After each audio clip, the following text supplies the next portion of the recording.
Parents kicked me out of the apartment I rented from them to move my pregnant sister and her fiancé instead. 6 months later, they asked for help because I stopped paying rent. So instead of money, I sent them this letter from sister. My name is Tamara, and I had just turned 22 when I got my degree in business administration. Throughout my college years, I'd been fortunate enough to live in my grandmother's old apartment. Well, technically my father's now, since he inherited it after she passed away 3 years ago. I only had to cover the utility bills, which I managed by working part-time at Luigi's, an Italian restaurant just 2 blocks away. It wasn't always easy juggling work and studies. There were plenty of nights when I'd come home exhausted, feet aching from waiting tables, only to face hours of studying for exams or writing papers. But I made it work because that's what responsible adults do. The graduation dinner at my parents' house seemed perfect at first. Mom had outdone herself with the cooking, as usual. My younger sister Emily, 17 at the time, kept making jokes about how she'd miss having me help her with her homework. A handful of relatives came too, Aunt Sarah and Uncle Bob, my cousins Mike and Jenny, and my grandmother from my mom's side. They were all congratulating me and sharing stories about their own college days. But after the relatives left, everything changed. Mom cleared her throat in that way she always did before saying something uncomfortable, and my stomach instantly knotted up. I'd known that sound since childhood. It never meant anything good. "Tamara, honey," she started, her voice unusually formal. "Now that you've graduated, we need to discuss the apartment situation." I remember setting down my coffee cup slowly, trying to keep my hand steady. The ceramic made a soft clink against the saucer that seemed unusually loud in the suddenly quiet room. "What about it?" "Well, if you want to continue living there, you'll need to start paying rent." The words hit me like a bucket of cold water. On my graduation day, of all days.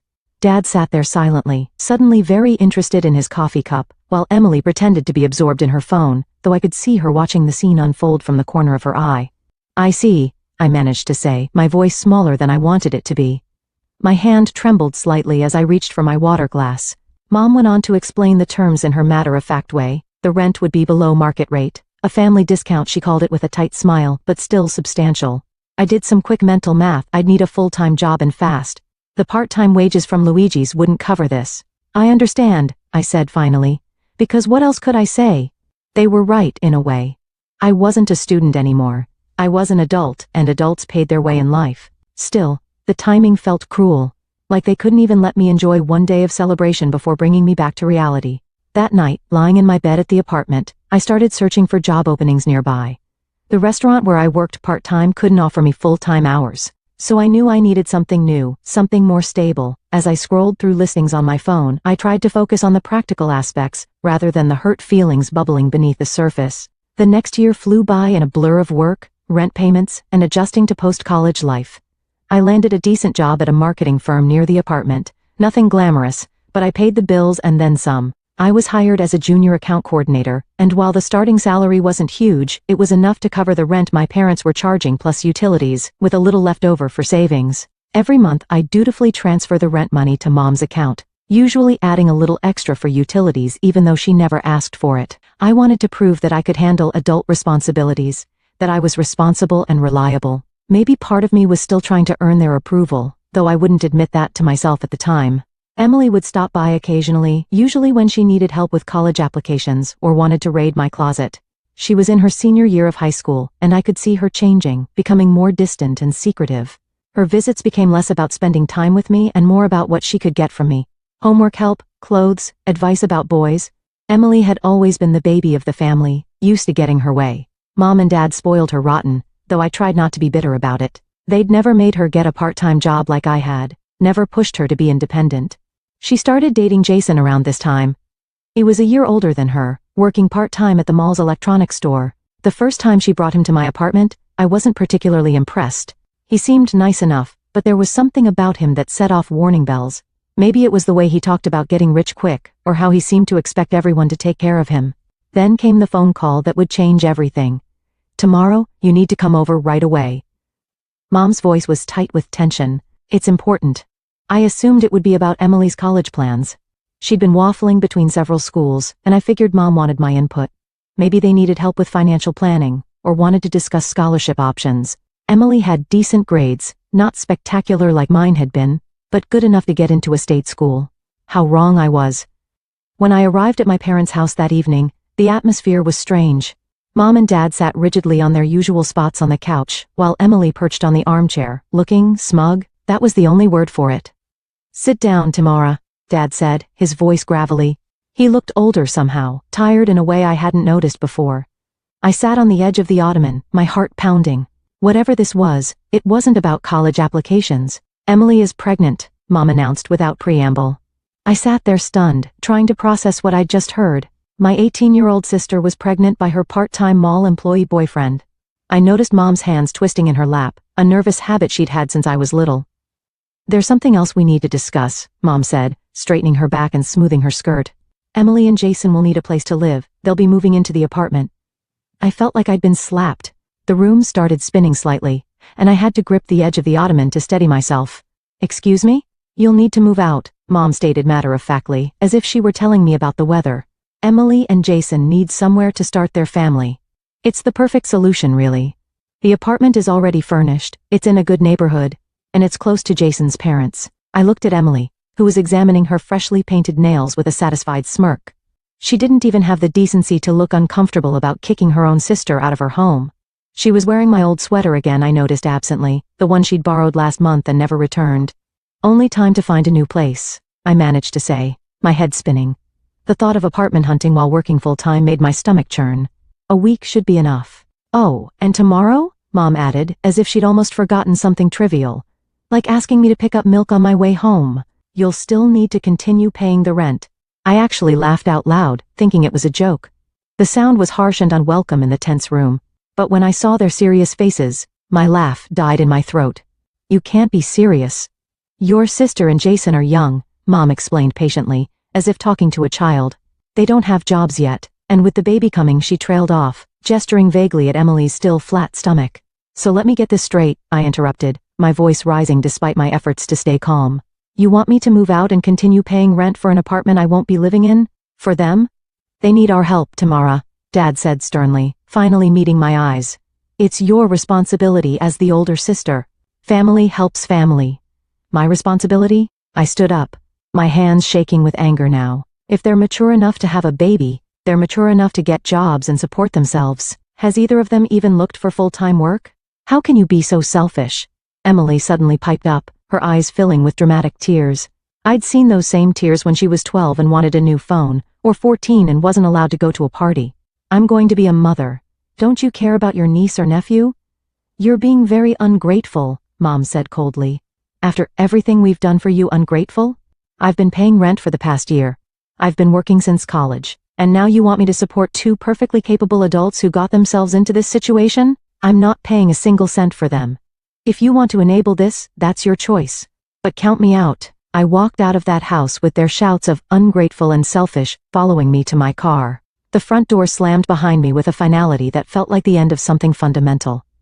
I didn't wait a week. That very night, I started packing my things, tears streaming down my face as I sorted through 4 years of memories. Fortunately, I had some savings. All those extra hours at work were finally going to pay off. I'd been putting aside money for a rainy day, and apparently the storm had arrived. I found a small studio apartment across town and signed the lease the next day. It wasn't as nice as my old place. The kitchen was tiny, the bathroom needed updating, and the commute to work would be longer, but it was mine. As I packed, I made detailed lists of everything in the apartment, categorizing items by who had paid for them. The furniture my parents had provided stayed behind, the old couch from their basement, the dining table that had been my grandmother's, the bookshelf Dad had assembled when I first moved in. But the books that filled it, the clothes in the closet, and the kitchen items I'd purchased myself went into boxes marked with my name. My coffee maker, a splurge after my first bonus at work, my laptop, bought with 3 months of saved tips from Luigi's, my bed, purchased piece by piece, frame, mattress, bedding, over my first 6 months of full-time work. All the things I'd worked hard to buy went into boxes and straight to my new place. It took me 2 days to move everything. My boss was understanding when I asked for a personal day, though I didn't explain the full situation. When I was done, I drove past my parents' house and slipped the apartment key under their door. I didn't leave a note. What was there to say that hadn't already been said? A week later, my phone exploded with notifications. Mom was calling, her voice shrill with rage. What have you done to the apartment? She demanded. It's empty. Everything that was there when I moved in is still there, I replied calmly, focusing on keeping my voice steady. I only took my own. I bought those things with my own money. Money I earned working while going to college. Maybe Emily and Jason can try doing the same. You selfish little. The string of expletives that followed would have made a sailor blush. I'd never heard my mother use such language before. I hung up before she could finish. That night, sitting on my mattress in my new apartment, I cried for the first time since this whole mess started. I cried for the family I thought I had, for the sister who turned into a stranger, for the parents who'd chosen to enable her instead of supporting me. But most of all, I cried for myself, for the naive girl who thought that working hard and doing the right thing would be enough. It's amazing how quickly life can change. In just 1 year, I went from being the good daughter to the family outcast. I threw myself into my work with an intensity that surprised even me. My boss, Sarah, noticed my dedication and started giving me more responsibilities. When a major client needed someone to handle their social media crisis at 2 a.m., I volunteered. When the office needed someone to come in on weekends to prepare for a big pitch, I was there. Work became my sanctuary, the one place where effort and merit actually meant something. Soon, I was leading my own projects. The promotion came with a nice raise, enough that I could start looking for a better apartment. My tiny studio didn't feel so cramped anymore, but I had begun to dream bigger. I opened a savings account specifically for a down payment on my own place someday. No more renting from family or anyone else. Through mutual friends and social media, I heard bits and pieces about my family. Emily had given birth to a boy, my nephew, though I'd never met him. There were plenty of pictures posted online. A tiny face wrapped in a blue blanket, pudgy hands reaching for the camera. First smiles captured and shared with the world. Emily and Jason, still just engaged, playing house in my old apartment, while my parents footed all their bills. Then one day, out of nowhere, an email popped up in my inbox from Emily.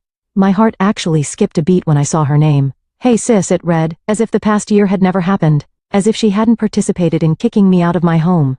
Hope you're doing well. I heard you got a promotion, congratulations. I'd love for you to come visit and meet your nephew. He's such a precious little angel, and I know you'd love him.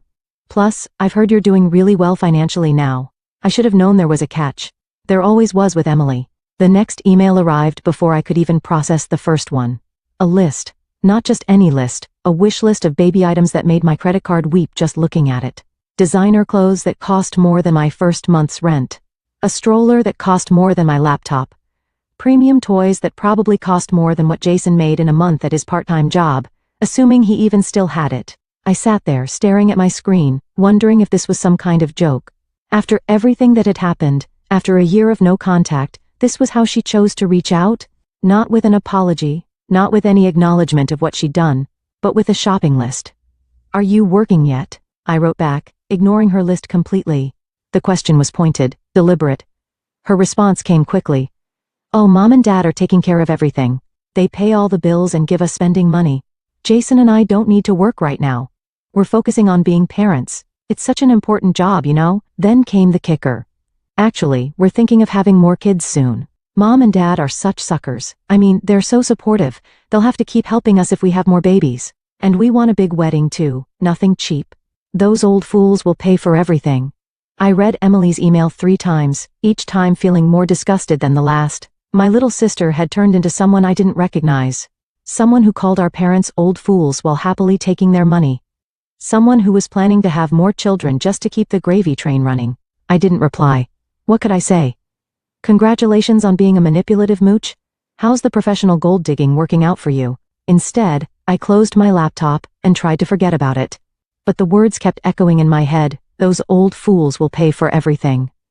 But fate had other plans. A few months later, my phone rang with a number I hadn't seen in over a year, Moms. I almost didn't answer, but something made me pick up. Tamara, she said, her voice different somehow, tired, defeated. We need to talk. Can you come over? Maybe it was curiosity, or maybe some part of me still hoped for reconciliation. Whatever the reason, I found myself driving to my parents' house that evening.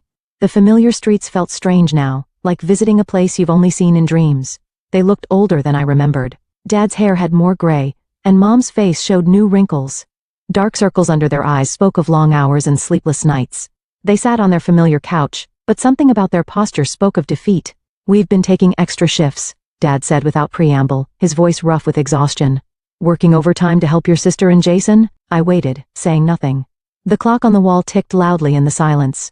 We know you're doing well at your job, Mom continued, and I felt my heart sink. This wasn't going to be an apology. This was going to be another demand. We think it's time you helped support your sister too. I couldn't help it. I laughed. A real, genuine laugh of pure disbelief.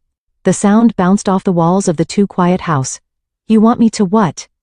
Your sister can't work right now, Mom insisted, leaning forward. She has the baby to take care of. It's a full-time job. What about Jason? He needs to help with the baby too.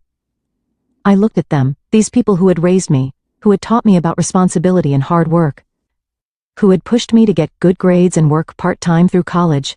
Now they sat here, making excuses for two capable adults who refused to support themselves. Let me get this straight, I said slowly, carefully enunciating each word. You're working extra shifts to support my sister and her fiancé, who are both perfectly capable of working but choose not to. And now you want me to help enable their laziness too? Dad's face turned red. You're being selfish and greedy.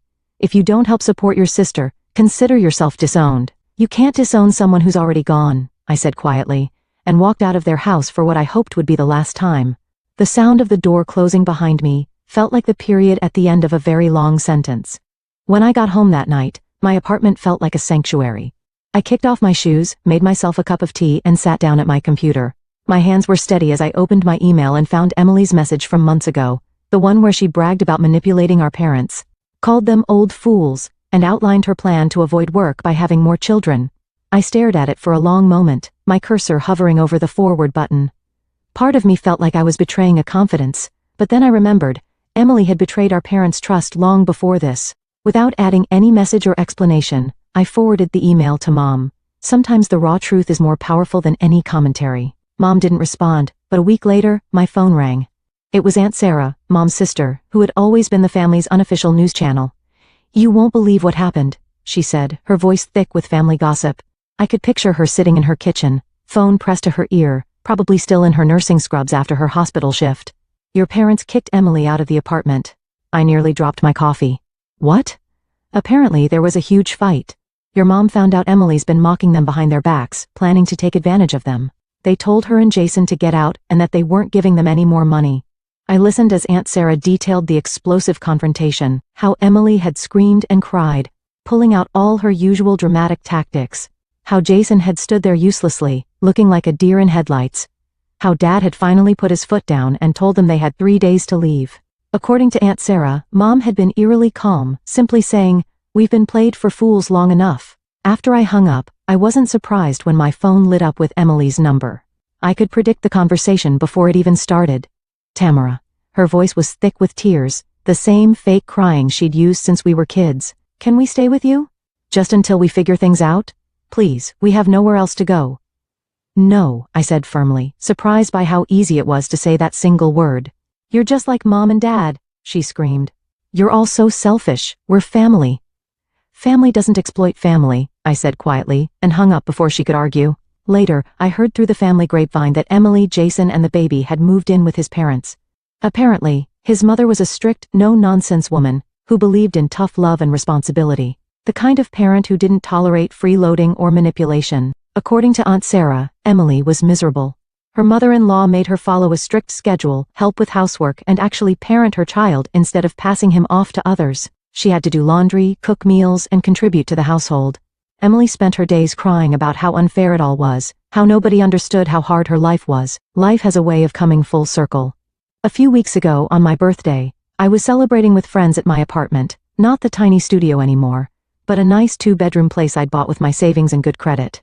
I'd invited a small group over for dinner and drinks, nothing fancy, just good food and better company. The doorbell rang during dessert, and a courier handed me a package. The return address made my heart skip a beat. It was from my parents. Inside was a silver photo frame, elegant but not flashy. I recognized it immediately. It was the kind of thing I'd admired once in passing during a shopping trip with Mom years ago. I'd been looking for something to display my college diploma, and had commented on how beautiful it was. But the price had been way out of my budget at the time. With it was a card. We're sorry, we miss you. When you're ready, we'd like to talk. The handwriting was Mom's, but Dad had signed it too. No demands, no guilt trips, just 9 simple words. I set the frame on my coffee table and stared at it for a long time. My friends asked if I was okay, and I honestly didn't know how to answer. How do you explain that a silver frame could feel like both an olive branch and a weapon? That was 2 weeks ago. The frame is still on my coffee table and the card is pinned to my refrigerator. I see them every day, reminders of what I've lost and what might still be salvaged. I haven't called them yet. The hurt is still there, a dull ache that flares up when I think about everything that happened. I hear bits and pieces about Emily from relatives. She's still living with Jason's parents, still complaining about having to do chores and follow rules. Her mother-in-law makes her help with cooking and cleaning, and insists that Jason keep his full-time job at a local warehouse. They have to contribute to household expenses and save money if they ever want to move out on their own. Part of me hopes this experience will help Emily grow up, will teach her the values our parents failed to instill. Maybe someday she'll understand that love doesn't mean enabling bad behavior, and that being family doesn't mean being a doormat. Maybe she'll learn that respect has to be earned, not demanded, and that responsibility comes before privileges. As for me, I'm doing well, my career is thriving. I just got another promotion, and I'm managing my own team now. I have good friends who understand boundaries and respect independence. I'm learning to set healthy limits in all my relationships, personal and professional. Sometimes I miss the family I thought I had, but I'm starting to accept that it was never really what I imagined it to be. The silver frame sits on my coffee table, both a reminder of what I've lost, and a possibility of what might be rebuilt someday when I'm ready, when the hurt has faded enough for forgiveness to take root, when I can look at my parents without seeing the people who chose to enable my sister's worst behavior over supporting my independence. But for now, I'm focusing on my own life, my own growth, my own journey. My apartment is slowly becoming a home, filled with things I've chosen and earned. I'm planning a vacation for next month, my first real one since college. I'm thinking about getting a dog. Small steps toward building the life I want, not the one others tried to force me into.